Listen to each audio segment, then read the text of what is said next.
kan ron chun zum le ni o hei kan VCP pu wana te po soi turbi kan thelo lung le an khisang maya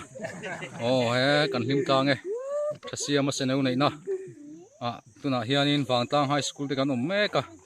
o he ta sate te pon scholarship lampang vela ron kalsan kha suang tu ro ni na langa o tanglam hoi wang mai o hu tang te khi lama khian tlang thing thang me mai lasin lo mel thatti tak partin ching te ni om tak te pon dianga o chong hoi moi te ho lai tu lan len na thing ki ato lur maya lunga tileng kop mai he lam kil khata hian dikte te ho in riang tei rol tu emo ngai tu chu ngai tu dan lo kom buka o anuam kan titlanga tuna hian chundar som pani le mi som panga vel nia ni sen sat lai ma ni se kan dai song mai khi lai khian khi va phai khuwa alanga o anuam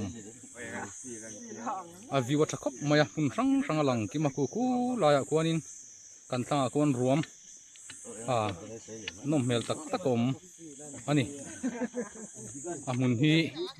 han sang de wang renga film kurte ngai ang reng he ta hianin kan driver thiam me mai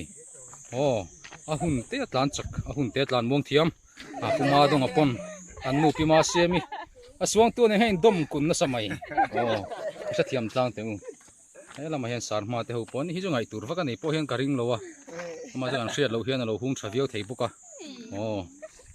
he lama hian kan nu la ho po trong zai re an re lo an ngai tu na kho ve an chenga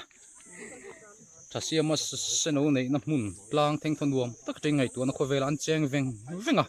va phai lama tangin zo thfi min ron cheu heu bokani he ta hian pinuni po hei purwangai ni in ka hria voin chu kim lo ni an hritlat voi ni zirti tu lampang pon ana chang kan no hlo thu pha kan choi ni tu nang te chu akop kim te han le na khuwa viau hi nia kan thiam lo tak po ni khai tuna hianin kal lam zai kan re le don ta khu ta hon chong tu is khuwa aron lang rai mai bok